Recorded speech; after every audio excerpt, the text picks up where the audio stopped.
Il y avait finalement 4 matchs dans cette soirée de National League. Exit le derby des Tseringen entre Berne et Fribourg-Gotteron, mais toutefois on ne s'est pas ennuyé. On a eu un match de gala du côté de la Vaudoise Arena entre Lausanne et Zurich et ça s'est joué 2 fois en prolongation. Et puis Davos a signé le carton de la soirée. On va y revenir avec nos invités du soir, avec Laurent Meunier et Fabien Guignard. Et l'image du jour, puisqu'on aime les jolis gestes, on le connaissait buteur depuis le début de la saison. Il est capable également de passes de génie, à l'image de ce petit bijou pour son collègue Pius Souter. On va parler de Denis Sollenstein. Pius Souter, ça fait bouche et c'est l'image du jour.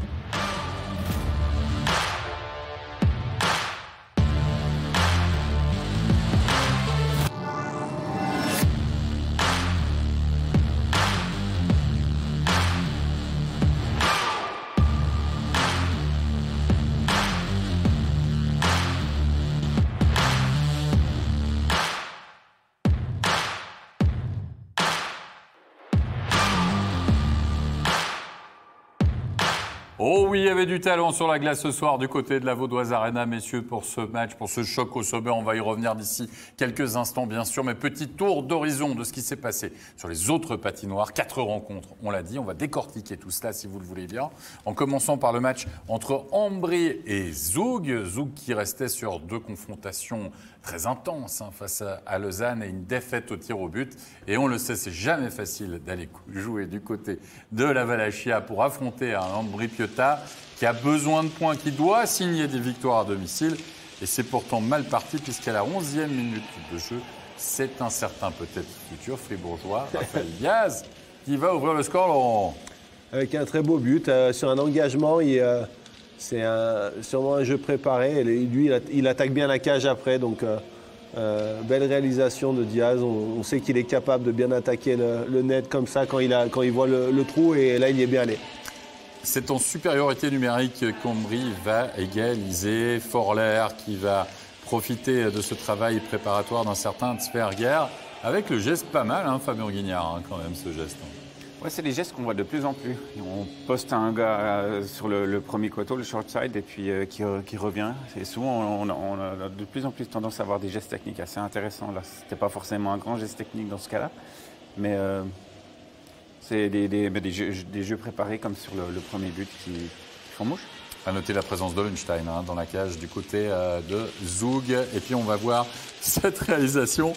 Parfois, j'ai envie de dire, Laurent, il faut être opportuniste parce que entre une passe ratée, un tir contré raté, finalement on reçoit le puck et puis voilà, on arrive à glisser ce puck au fond de la cage. Non, tout à fait. C'est assez opportuniste et ils sont très heureux sur ce but, je pense. Il y a une passe ratée, il y a une shoot ratée. C'est vrai qu'après le palais lui revient dessus. C'est vrai que c'est tant mieux pour Ambry, on va dire. Doty qui va marquer sur un assist de Gracie. Il y a 2-1 pour Ambry face à Zug. On se dit, waouh, est-ce qu'on ne va pas assister finalement à une surprise, messieurs? Parce que sur le papier, il n'y a quand même pas photo entre les deux formations. À noter que du côté d'Ambry, vous avez vu cette Tsverger qui a le casque de top scorer, parce que Nettinen est avec l'équipe nationale. Donc on sait déjà qu'il manque quand même l'atout offensif premier du côté des Léventins. Deuxième période, on croit à l'égalisation justement de Zug. Un but qui va être finalement challengé. Coach challenge du côté d'Ambry. Et un but qui va donc être finalement refusé, ce but d'Alatalo, puisqu'on le verra tout à l'heure, il y avait une position de hors-jeu.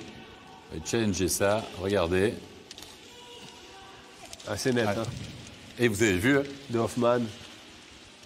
Oui, mais... Vous avez vu le fameux geste là, du juge de ligne qui a dit non, pas de hors-jeu. Non, mais maintenant c'est bien, ils peuvent regarder. Sur les visionnés, ils ont corrigé l'erreur, donc parfait. Je crois qu'il n'y a même pas besoin de la vidéo, là. Là, non, avec les jumelles retournées, elles se voyaient, je pense. À part ça, je ne sais pas qui a pris le challenge. Enfin, ils ont bien fait de prendre le challenge, justement, cette fois-ci. Contrairement à Lausanne, on le verra tout à l'heure sur le premier but. Mais en effet, ça, voilà. Bon, Stéphane, s'il était avec nous, il vous expliquerait que, en fait, la ligne de vision est très compliquée pour. Ambry, c'est peut-être parce qu'on ne voit plus les lignes. Non, mais il faut revoir, mais je pense qu'il a un peu gêné, l'arbitre, peut-être. Sur l'entrée en zone, il est de l'autre côté. Parce qu'il n'a pas vu le premier, il n'a pas vu le premier Zougoua rentrer. Alors, on plaisante, quoi qu'il en soit. Évidemment, but, on l'a vu, annulé à juste titre.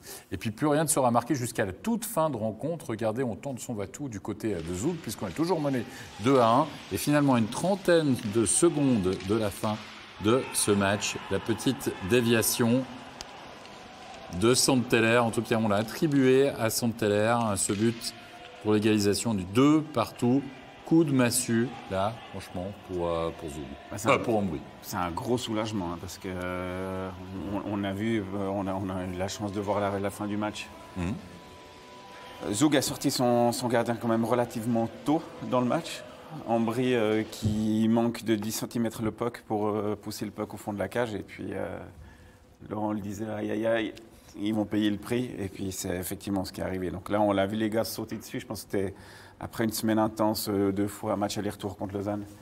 Le fait d'accrocher au moins la prolongation à ce moment-là, c'était le gros soulagement, grosse décompression. Gros soulagement et puis finalement, cri de victoire pour Sandteller qui va être l'homme du match, l'homme de ce match en tout cas, puisque c'est lui qui va réussir à marquer ce but justement en prolongation.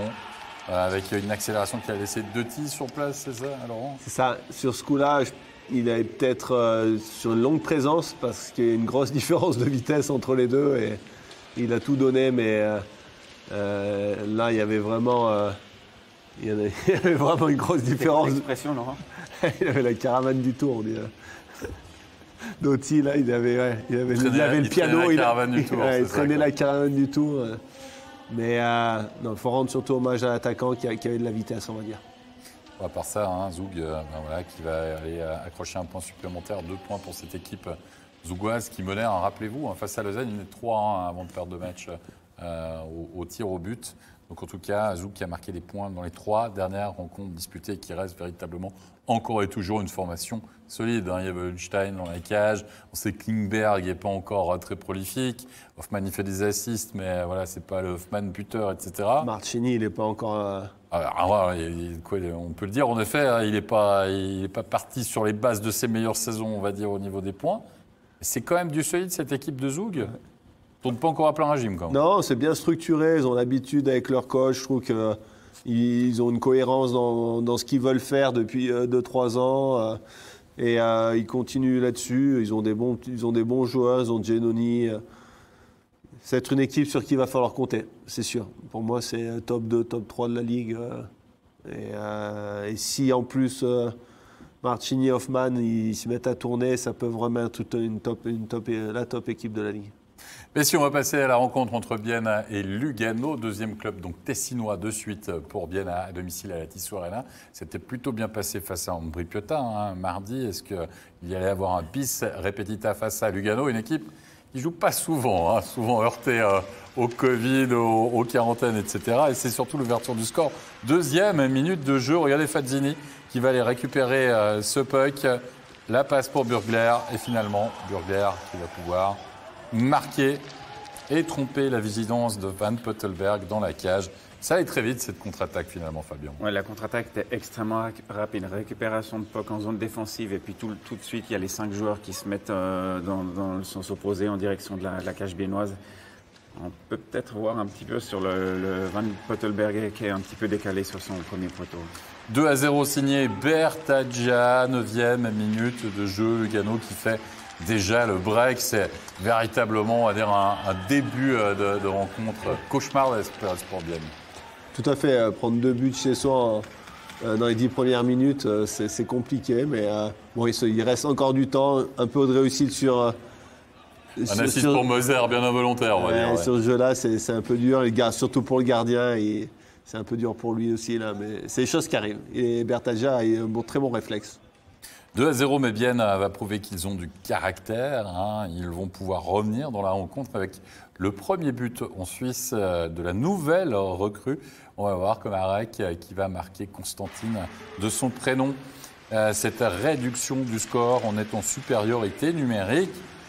Et les Biennois qui vont donc trouver l'ouverture à 6 de Hugli et de Kunsley. Un peu qui va lui revenir. Il s'est fait oublier un petit peu là. Backdoor, une cage vide quand même. Mais enfin, il faut la mettre pour la confiance. Ouais, faut la mettre. C'est pas des gestes les plus compliqués, mais c'est des beaux buts à voir, qui est spectaculaire, mais c'est pas les plus difficiles à marquer. Puis des passes qu'on appelle ça est-ouest, ou qui traversent le centre de la glace, qui sont extrêmement difficiles à défendre pour les gardiens, comme ça va un petit peu trop vite pour leur déplacement. Constantine Komarek qui est aligné avec Fabio Offer et Michael Hugli ce soir au niveau de l'alignement biennois. Puis on est en début de deuxième période et ce but signé Rayala. Rayala qui va marquer. On apprécie la tasse de café qu'il a mis à Timide, c'est ça Laurent? Exactement. Et il s'y prend 2 fois pour Weschlager. Non, vraiment magnifique. On sait qu'il techniquement, c'est très fort, Rayala. Et ça fait plaisir de le revoir faire des gestes comme ça, sachant qu'il a eu un début de saison un peu pas au niveau, on va dire, de ce qu'il nous avait montré les autres années. Et moi, c'est un joueur que j'adore, donc ça me fait plaisir qu'il mette un petit râteau. Vraiment magnifique sur Ide. Une tasse de café, un petit râteau. Ouais, c'est beau ça. Une petite louche. Une cuillère. Il y a toujours un vocabulaire très, très, très étendu pour qualifier ce genre de geste. Messieurs, il n'y a rien qui sera marqué en troisième période. On va donc disputer les prolongations. Et là, Timide va se racheter. Ça ne va pas être long, hein. On va le voir. Tiens, les défenseurs à l'honneur, Fabien, ça devrait faire plaisir. Ouais, surtout après le râteau qu'il a pris là, sur Rayala. J'ai vu ça par ça, comme il drive le net, comme il part magnifique. au but comme ça. Ouais, il a surtout une belle présence d'esprit de voir le centre qui quitte la glace parce qu'il a perdu sa canne. Et tout de suite, il voit ça et là, il profite de ça pour driver le net. Une bonne analyse du jeu. Et il a pris une belle exécution avec une belle passe c'est Arcobello qui fait la passe, je pense. Hein. Arcobello, absolument. Ouais. Tout à fait classique. En prolongation, Arcobello, toujours décisif. Égal à lui-même en prolongation. C'est ça, mais à part ça, Arcobello, je pense, et Chervenka, c'est quand même les deux. C'est les spécialistes d'après. Ils adorent.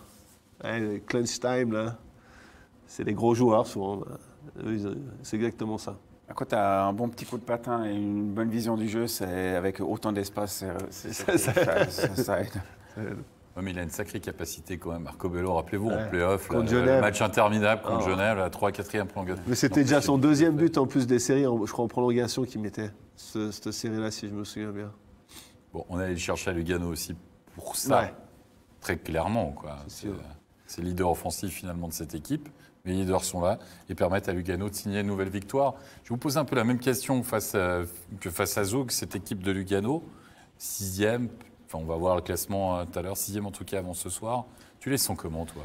C'est encore un petit peu difficile à évaluer, étant donné qu'ils ont très peu joué. Alors, ils ont un très bon début de saison. Hein. Ils sont pas loin de 2 points par match, je crois. Quelque chose comme ça. Donc, très honnêtement, moi, je ne les attendais pas aussi bien. Pas aussi bien, peut-être. Même de manière générale, en tout cas pour l'instant, je ne les voyais pas aussi haut. Parce que oui, ils sont 5 ou 6e, on verra le classement tout à l'heure, mais en termes de points, ils sont dans le haut du panier. Après, je ne sais pas maintenant, en rattrapant tous les matchs qu'il leur manque, s'ils arriveront à tenir cette cadence, mais force est de constater que pour l'instant, le job, ils le font bien et plutôt très bien. Bienne, occasion manquée pour les Biennois, même s'ils étaient menés 2-0, ils sont venus, ils sont quand même allés accrocher un point. On va écouter l'analyse justement après ce match, l'analyse du capitaine du HC Bienne. On va écouter Kevin Fay. Kevin Fay, 1 point, mais ça reste une défaite. Quel est le sentiment qui domine à l'issue de ce match?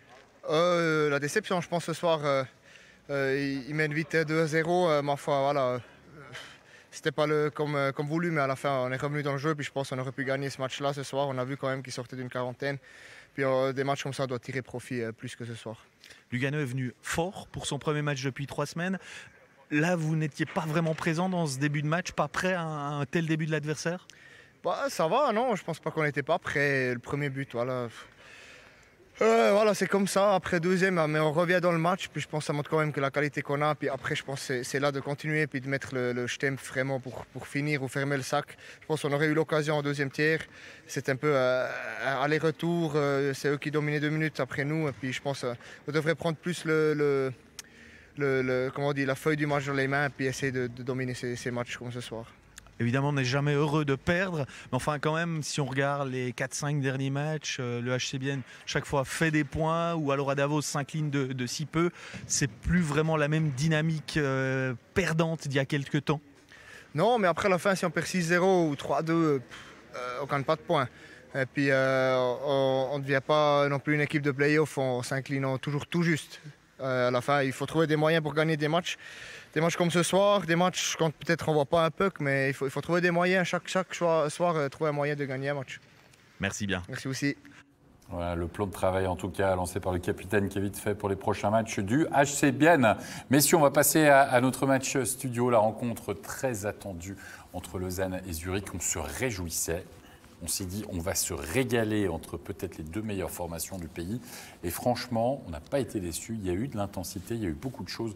Il y a eu surtout un très, très bon Zurich. Un Zurich qui a dominé son sujet, qui a ouvert peut-être la marque très tôt. Ça les a aidés aussi, ça, Laurent Meunier? Moi, je pense, surtout sachant que Lausanne, c'était son troisième match en 4 jours. Donc, ça pèse après, je pense, sur le moral de Lausanne. Et moi, j'ai trouvé Zurich très bon techniquement. J'ai trouvé très bon dans leur sortie de zone. Ils ont vraiment sorti le puck de façon propre, avec des passes sur la palette. Et je les ai trouvés vraiment... je les ai trouvés bons, ouais. On a challengé ce but, il n'y avait pas de hors-jeu, pas de discussion à avoir. Un Lausanne qui va, j'ai envie de dire, quand même passer entre les gouttes et trouver les moyens d'égaliser, parce qu'on va voir l'égalisation signée Beson. Mais avant cela, on va voir aussi que c'était très physique. Il y a eu de la bagarre et surtout Zurich qui est allé chatouiller Malguin. Denis Malguin, un des 7 joueurs étoiles de Lausanne. On va lui préserver un traitement un peu la pression ce soir. Quand même. Exactement, moi je pense que ça faisait clairement partie de leur plan de match, en tout cas des 10-15 premières minutes. Zurich est sorti très fort, patiné vite. Comme l'a dit Laurent, ils savaient qu'ils avaient, c'était leur 3e match en 4e jour, en 4 jours. Donc qu'est-ce que tu fais? Tu sors, tu essaies de leur casser les jambes, leur casser le moral tout de suite et puis t'en prendre aux joueurs les plus probants de l'autre côté. Surtout qu'il y a un ancien joueur de la maison qui a quand même brillé sous le maillot zurichois et c'est là où il s'est fait remarquer, on va dire aussi, Laurent. Non, tout à fait. Après, c'est sûr que c'est un peu la ligne de gala. Malguin, Gibbons et Hudon. Donc, c'est sûr que quand tu joues une ligne comme ça, il faut que tu sois proche d'eux, il faut que tu sois physique. Et c'est ce que Zurich a réussi à faire ce premier tiers. Lausanne va égaliser, on va voir le but. C'est le but de Beson. Ça a été quand même plus poussif que d'habitude, Fabien. Alors on l'a dit, il y avait la répétition des matchs, la répétition des efforts, un très long match face à Zug, etc. Mais on sentait que cette équipe de Lausanne était moins létale. Voilà. Là, le puck qui peut tomber 5 cm à côté, il n'y a pas goal. Voilà. Complètement. Mais écoute, je pense que Zug a vécu la même chose aujourd'hui à Ambry, sorti de 2 gros matchs. Il ne te manque pas grand-chose. Après, je pense le cœur y était. Après, il manquait peut-être un petit peu de force physique, mais le cœur y était. Et puis, Beson a réussi à les remettre sur rail, même si c'était un petit peu contre le cours du jeu. Il faut être honnête. Zurich a été bien meilleur que Lausanne la première période. Et puis, écoute, un but... on dit toujours, faut donner une chance au puck de rentrer, de passer la ligne. Avec un joli geste technique de Douai, juste pour décaler Beson. Douai un assist avec Emerton, justement, sur cette réussite de Beson. Et puis Zurich va enfoncer le clou en deuxième période, en marquant 2 buts. Avec, on va le revoir, c'était l'image du jour, le coup d'œil de Denis Hollenstein qui voit le départ de Pius Suter. La réception de la passe aussi, elle est pas mal de Pius Suter. Ouais, l'action en général est belle, la réception est bien, et après la lucidité de la mettre juste au-dessus de la jambière, côté bouclier. Donc non, très, très belle action, vraiment belle passe de Denis Hollenstein, et je pense que ça va leur faire bizarre à Zurich aussi le départ de Pius Suter. Et avec cette réussite maintenant dans son bureau, signé Peterson. Peterson, au début de saison, il n'avait pas beaucoup de réussite, mais ça va mieux quand même depuis quelques matchs dans ce style-là. Même si tu trouves que Elner n'a pas fait le bon jeu, Laurent. Non, c'est dur pour Elner, mais c'est vrai que je pense que normalement le défenseur doit challenger un peu le shoot pour bloquer le shoot. Et je trouve qu'il n'était pas du bon côté. Après, il faut voir le début de l'action, c'est Baptiste Berger qui l'a poussé. Et justement, Baptiste Berger fait un très bon job là-dessus parce qu'il donne justement tout l'espace à à Peterson pour prendre son shoot. Normalement, dans les systèmes défensifs, le défenseur opposé devrait bloquer, être au moins dans la ligne de shoot du one-timer là. Donc, après, c'est Peterson, c'est un super shoot et l'action était bien menée. Donc, je mettrai du crédit sur le powerplay de Zurich plutôt. 3-1 donc après 40 minutes de jeu et puis barreau d'honneur dans le dernier tiers du côté du Lausanne Hockey Club qui va finalement revenir à une petite unité. On est à 6 contre 4 du côté de Lausanne. C'est Gibbons qui trouve enfin à nouveau la faille pour le Lausanne Hockey Club. Bon, il y a un Zurich qui a baissé un petit peu de volume de jeu, on va dire. Il ne faut pas oublier qu'ils étaient à 6 contre 4 à ce moment-là aussi. Hein. Donc, c'est sûr que Lausanne, ils mettaient leur dernière force dans les dernières minutes pour revenir. Ils ont pris une pénalité et en même temps, Lausanne a pris un power play et sorti son gardien. Et puis, ça ne s'est pas joué à grand-chose. Ça avait marché contre Zug. Puis là, on voit Genasi qui est à peu près dans la même position. Un peu qui était allé à la cage. Udon avait dévié, mais là, Laurent... Non, c'était en powerplay, je pense, contre Zug. Mais c'est vrai que j'ai quand même trouvé Lausanne mieux sur le troisième tiers. Ils ont fait leur push, ils ont essayé quand même, McTavish à modifier 2-3 lignes aussi pour essayer d'imposer un petit peu plus d'énergie pour l'équipe de Lausanne. Et c'est vrai que c'était mieux. Sur le troisième tiers, on a vu plus d'occasions. D'ailleurs, c'est pour ça que Zurich a pris des pénalités, parce que Lausanne avait plus le palais. Mais j'ai trouvé quand même Zurich avait de la marge. Ils ont un peu plus subi, mais on voyait qu'ils étaient quand même en contrôle. Ils étaient plus frais. Un bon Ludovic Weber aussi dans la cage. Excellent, hein. Qui a fait des arrêts clés. Ouais, c'est ça. Il a tenu la baraque au bon moment. En tout cas, il n'a pas souffert la comparaison, on va dire, avec Tobias Stephan. Gagne même son duel à distance, finalement, ce soir. Les 2 premières périodes, il n'a pas eu énormément de travail difficile. Il y en a eu un sur Berchi en deuxième période qu'il a très bien sorti. Les 2 premières périodes, il a fait le job, mais ce n'était pas du travail, on va dire, extrêmement compliqué. Par contre, sur la 3e période où Lausanne est revenu et a jeté ses dernières forces dans le match, il a été bon. Un petit peu de malchance sur le but, il a un petit peu loupé sa glissade qui lui passe entre les jambes. Mais de manière générale, il a fait un très bon match. Un peu fatigué, puis Stéphane, à contrario, lui, il y a 2 breakaways, il encaisse les 2 fois. Donc il y a sa première contre... Non, il en a arrêté un au passage. Il en a arrêté un, 2 sur 3. Non, mais si ton gardien, il te maintient dans le match et puis il fait le big save à ce moment-là, etc., le gros arrêt, ça change aussi peut-être un petit peu la donne. Même si Zurich était un cran au-dessus, on va voir justement si votre analyse, messieurs, est partagée par une réaction lausannoise. On va écouter la réaction d'un certain Aurélien Marty. Aurélien Marty, après avoir affronté 2 fois Zug, vous avez eu le droit d'affronter Zurich, 3 matchs en 4 jours. Dans quelle mesure ça vous a empêché d'être à 100% physiquement ? Je ne pense pas qu'on n'était pas à 100% physiquement. On savait que c'était une grosse semaine. C'était un bon test pour nous pour prouver qu'on n'était pas en haut du classement pour rien. Enfin voilà, on prend 2 points sur 9 cette semaine, mais je pense qu'il y a quand même du bon à tirer de tout ça. Voilà, on n'était pas du tout largué contre ces équipes. Donc voilà, à nous de rectifier les petits détails. On voit que si on leur laisse un peu trop d'espace, ils arrivent à capitaliser assez facilement. Mais voilà, je veux dire, on a joué 15 matchs, donc on a encore du temps pour corriger ces détails. Vous parlez de détails. Il y a eu 2 buts zurichois. Si on enlève celui sur le powerplay qui se ressemble beaucoup, est-ce qu'ils ont trouvé une faille, ces zurichois, dans la défense lausannoise qui a plutôt bien joué jusqu'à maintenant ? Je ne sais pas s'ils ont trouvé une faille, mais c'est clair qu'au début de saison, quand on avait joué au Wallenstadion, ils en avaient mis une, la même chose au 3e tiers. On savait, mais après voilà, quand on est sur la glace, des fois ça va vite. On essaye de faire le mieux possible pour empêcher leurs individualités de trouver des espaces. Et puis ce soir, on a eu un peu de peine à faire, mais voilà, il faut oublier maintenant et puis se concentrer sur les 2 prochains matchs. Merci Aurélien, bonne soirée. Bonne soirée. Voilà pour cette réaction du côté du Lausanne Hockey Club. Messieurs, dernier match de la soirée.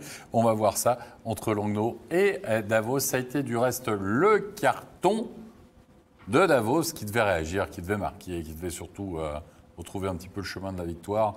Et ça a été le cas ce soir, même si pendant les 20 premières minutes de jeu, il y a eu 0-0.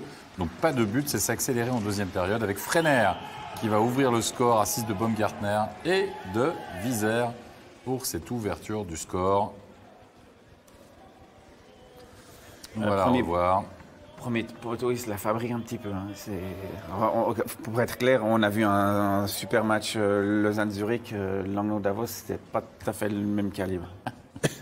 C'est vrai qu'on se demande s'il n'est même pas rentré avant. Peut-être qu'il a flirté avec la deuxième ligne sur le premier On se pose la question sur la de Baumgartner. Là, ça va très vite. Ça sent presque le set play, en tout cas. C'est la suite d'un engagement. C'est Guerra qui va marquer le 2-0 et tromper la vigilance de Pounenovs. Oui, là, il faut arriver à le bloquer. Le puck n'est pas bloqué. C'est vrai que c'est dur pour le gardien de voir le palais et il prend le but. Ouais. Et là, on va voir le troisième signé Palouchaï. Ça fait, j'ai envie de dire, ça fait beaucoup de buts du slot un petit peu quand même. Ouais, là, avec une grosse erreur défensive de la défense de Langnau. La relance là. Ouais, de Flavio Schmutz. Sortir le puck par les airs et que tu passes. Il y a une expression pour dire ça en golf quand tu passes par-dessus la balle. Mais en 3 minutes, à part ça, entre la 33e et la 36e, le match était plié, quoi. Voilà. On sait que Langnau, ça va être très compliqué, que c'est que l'équipe la plus faible sur le papier, mais très clairement, Davos, c'était pas forcément au mieux non plus. Donc, une absence de 3 minutes, ça coûte 3 goals. C'est vrai, Davos vit un début de saison assez compliqué. On avait quand même un petit peu peur du départ de Joe Thornton. On se posait la question de savoir ce qui allait se passer réellement. Et puis même s'il joue contre le dernier de la Ligue... C'est toujours dur d'aller jouer. Ah, je voulais pas le dire. Mais que malgré ça, ils vont quand même s'imposer à Langnau, même si c'est la dernière équipe de la Ligue, sans Joe Thornton. Peut-être que ça va aussi les débloquer un petit peu, que chacun va prendre un petit peu plus de responsabilité. Et imaginez, messieurs, que dans ce match, même Corvi a marqué au powerplay. On dit ça parce que souvent, c'est un passeur Corvi et c'est pas un buteur. Et pourtant, il va trouver le chemin du filet. En troisième période, on est presque à la fin de la rencontre, 52e minute de jeu. Et marqué avec le patin, on dirait, presque. On va aller voir la vidéo là-dessus, messieurs, et, parce qu'on va demander le challenge pour une obstruction sur le gardien. On l'a vu juste avant, là. Les arbitres qui vont accorder le but, puisqu'on a vu Blazer finalement pousser justement le joueur de Davos sur le portier Pounenovs. Et le but va finalement être accordé. On a mis un petit peu de temps du côté des arbitres. Ah, voilà, c'est celui-ci. Et là, on arrive un petit peu en retard avec le 5-0 signé Baumgartner, qui a bien suivi cette action de Vizère et de Freiner. 5-0 pour Davos face à Langnau. Mais que penser de cette victoire? 30 shoots à 42 pour Davos ce soir. On va voir si on peut construire là-dessus, on va dire. Ouais, bon, ça ne sera pas un match qui va rester dans les mémoires, mais... C'est pas le même niveau qu'à la Vaudoise Arena. C'est 3 points pour Davos, je pense que ça leur fait du bien, ça va leur faire du bien pour la confiance et surtout, ça nous permet d'engranger des points quand on est dans une situation difficile, c'est toujours bon de prendre 3 points. Allez messieurs, on arrive à la fin évidemment de ces 4 matchs, de ces résumés de 4 matchs. On va passer maintenant aux 3 étoiles de la soirée.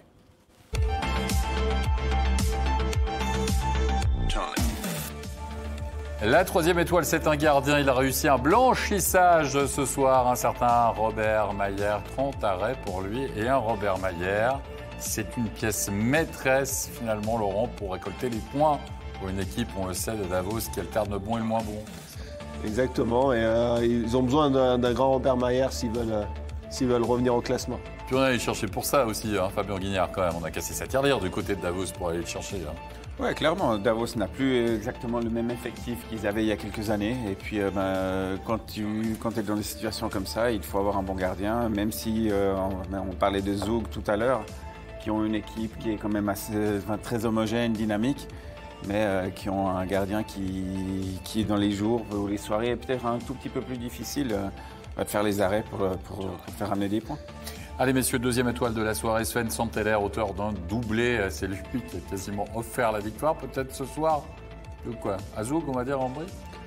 Disons qu'il égalise et après il met le but en prolongation. Donc 2 buts très importants pour aller chercher 2 points. Et c'est vrai qu'il était là quand il fallait. Sven Santeller, étoile, et c'est Benjamin Baumgartner de Davos qui était le seul joueur à faire 3 points ce soir avant peut-être rectification. C'est les étoiles, j'ai envie de dire. D'habitude, on a Hoffman, on aurait quoi, Palouchaï, ou autres, les stars. Ça veut dire que c'est un peu les seconds couteaux finalement pour sortir leur épingle du jeu, Fabien Guignard, ce soir. Ah, c'est un petit peu dur le second couteau. Je pense que Baumgartner, c'est quand même un bon jeune qui a une vision du jeu au-dessus de la moyenne.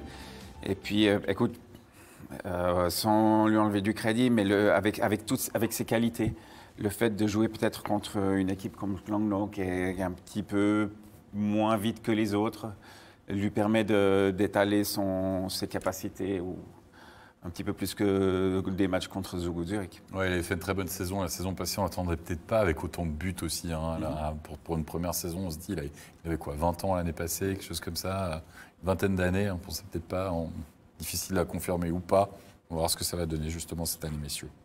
On va récapituler les résultats des 4 rencontres avec le carton, on l'a vu bien sûr, de Davos du côté de Langnau. 2 victoires après prolongation, celle de Zug face à Ambry, celle de Lugano face à Bienne.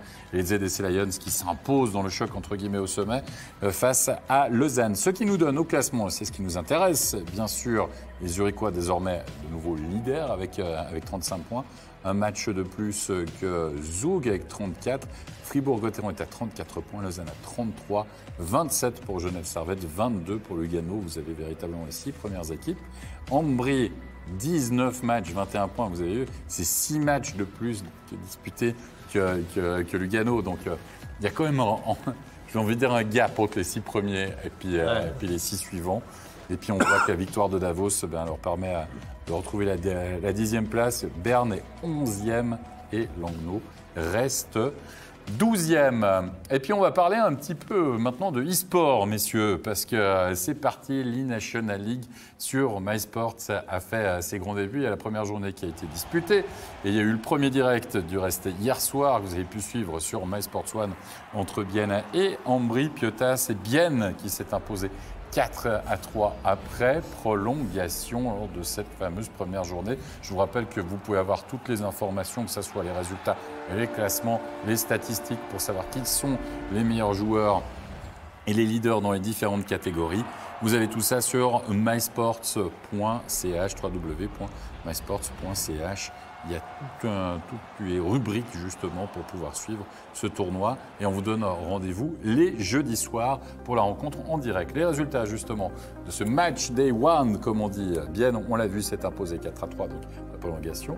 Et Fribourg 6-5 face à Zug, Lausanne 6-0 face à Rapperswil. Ça va bien pour les Romans, 7-4 pour Genève face à Berne, 7-4 également pour Lugano face à Langnau. Si vous êtes en sevré de but en tout cas, allez-y dans le virtuel, il n'y a pas de souci. Et puis alors les ZSC Lions, ça c'est plus un score même de baby-foot, voire plus, face à Davos, 11-1. Le classement c'était la première journée, mais on va suivre bien sûr tout ça. Et puis rappelez-vous, ils vont se affronter en match aller-retour. Il y aura donc 22 journées. Vous allez y arriver, sortez-moi le boulier, c'est la fin de la soirée. Et puis ensuite, les playoffs. Et tout cela, c'est à suivre bien sûr sur MySport. Je pense que vous, les jeux vidéo, tu fais encore un peu, Fabien Non, mais moi, à mon époque, il y avait qu'un bouton pour chaque main, donc c'est devenu un petit peu trop compliqué. Non, par contre, il n'y a pas de Covid, là. J'ai vu du monde qui se levait dans les gradins. Il n'y a pas de souci. Ça fait du bien. Ça rappelle des souvenirs, quand même, un petit peu. C'est bon pour les caissiers. Ouais, on va voir ça. Mais peut-être qu'on croise les doigts au mois de mars, on ne sait pas. On verra ça. On espère un printemps qui rigole, un printemps qui chante. Mais avant tout ça, il y a des fêtes, puis il y aura encore du hockey sur glace, bien sûr, puisqu'on vous donnera rendez-vous lundi pour les prochaines rencontres de National League. Et puis le prochain studio, ça sera le dernier studio avant Noël, le 23 décembre. À ne pas manquer ce rendez-vous, on va pimper tout ça, on va décorer tout ça. On va remercier Laurent Meunier, on va remercier Fabien Guignard, remercier toute l'équipe technique. On se retrouve le 23 décembre. Stéphane sera là, bien sûr. Rendez-vous à 19h25. Portez-vous bien, prenez soin de vous, faites attention. Bye bye. Ciao, ciao.